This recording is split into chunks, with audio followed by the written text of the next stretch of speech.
మిత్రులారా, 10 ఏళ్ళు చంద్రశేఖరరావు గారు ఉన్నారు, 12 ఏళ్ళు నరేంద్ర మోడీ గారు ఉన్నారు, 2 సార్లు కేసీఆర్ ముఖ్యమంత్రి అయిండు, 3 సార్లు నరేంద్ర మోడీ ప్రధానమంత్రి అయిండు.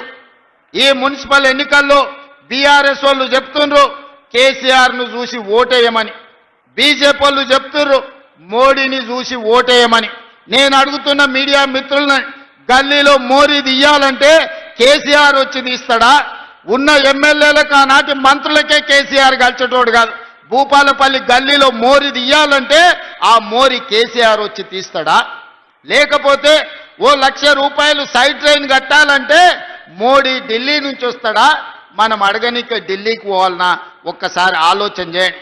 కేసీఆర్ అయినా మోడీ అయినా బొమ్మలు చూపించి ఓట్లు అడగడానికే పనికొస్తారు. నేను ఒక్క మాట మా అక్క చెల్లెళ్ళకి నేను చెప్పదలుచుకున్నా, అక్క పెళ్లి పెద్దను చూసి పిల్లని ఇచ్చినాం అనుకో, పిల్లగాడి సంసారం చేయకపోతే ఎవరికి చెప్పుకుంటాం అక్క? అవునా కాదా? పిల్లగాడు పనికొస్తాడా పనికిరాడా, ఇల్లు నడుపుతాడా ఇల్లు నడపడా అని పిల్లగాడిని చూసి పిల్లనిస్తాం, కానీ పెళ్లి పెద్దను చూసి పిల్లనిస్తే సంసారం ఆగం కాదా అక్క? అవునా కాదా? ఇవాళ ఓటు కూడా కేసీఆర్ను చూసో మోడీని చూసో ఓటేస్తే వాళ్ళు పెళ్లి పెద్ద లాంటి వాళ్ళు తప్ప మన గల్లీలో వచ్చి మోరీ తీసేటోళ్ళ, లైట్ వేసేటోడా, సైడ్ ట్రైన్ కట్టేటోడా, లేకపోతే మనకి ఇల్లు కావాలన్నా, పెన్షన్ కావాలన్నా, పిల్లగానికి బడిలో పైన సీటు కావాలన్నా మోడీ కేసీఆర్ వస్తారా?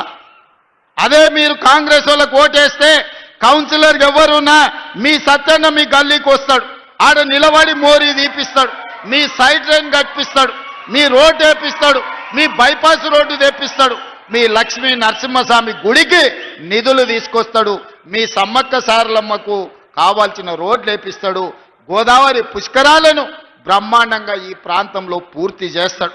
ఏమన్నా కావాలంటే మీరు సత్యాన్ని కలిస్తే సత్యాన్ని సీదా తెలంగాణ రాష్ట్ర ముఖ్యమంత్రి దగ్గరకు వస్తాడు. నాకు సత్యాన్నకున్న మిత్రుత్వం మీకు అందరికి తెలుసు కదా. నేను ముఖ్యమంత్రిగా కాదు, మున్సిపల్ మంత్రిని కూడా నేనే. మున్సిపల్ మంత్రినే కాదు, మీ సత్యాన్నకు అత్యంత ఆప్తున్న సంగతి మీకు అందరికీ తెలుసు కదా. ఇవాళ మీ గల్లీలో మోరీ పనికి కావాలంటే సీదా ముఖ్యమంత్రి దగ్గరకు వచ్చి చేయి పట్టుకొని నాతో సంతకం పెట్టించే శక్తి ఇవాళ గండ్ర సత్యాన్నకున్న మాట వాస్తవం కాదా? ఇవాళ మీ గల్లీ అభివృద్ధి చేసుకోవాలంటే మీ గండ్ర సత్యాన్న మీకు కావాలి, కానీ ఎర్రవల్లి ఫామ్ హౌస్లో బోర్ల బొక్కలు వండుకునే కేసీఆర్ వస్తాడా? ఢిల్లీలో ఉండే మోడీ వస్తాడా? అసలు అడిగేటోనికి సిగ్గని ఉండాలి.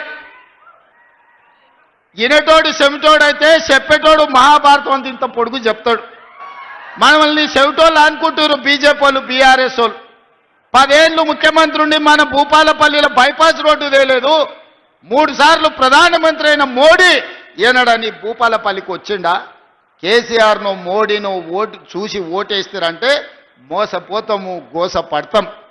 మీ గండ్ర సత్యాన్నను చూడండి, మీ గల్లీలో ఉండే కౌన్సిలర్లను చూడండి, మీ మున్సిపల్ శాఖ మంత్రిని చూడండి, మీ సోదరుడు తెలంగాణ రాష్ట్ర ముఖ్యమంత్రిని చూడండి.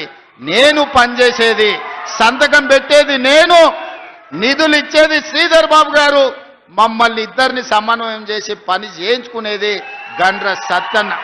అందుకే భూపాలపల్లె కాదు, వరంగల్ జిల్లాలో ఈరోజు నేను ఒక్క మాట చెప్పదలుచుకున్నా. క్యూన్యూస్ పేరు చెప్పి ఎవరైనా వసూళ్లకు, అక్రమాలకు, బెదిరింపులకు గురి చేసినా క్యూన్యూస్కి సమాచారం ఇవ్వండి. క్యూన్యూస్ ఎప్పుడూ ఇలాంటి చర్యలకు పాల్పడదు, ప్రోత్సహించదు. క్యూన్యూస్ ఎల్లప్పుడూ ప్రజా గొంతుకగా ప్రజల సమస్యల కోసం నిరంతరం పోరాడుతుంది. మీకు ఎలాంటి సమస్య ఉన్నా క్యూన్యూస్ని కాంటాక్ట్ అవ్వండి. సంప్రదించవలసిన ఫోన్ నెంబర్ 7569534968 8688926084.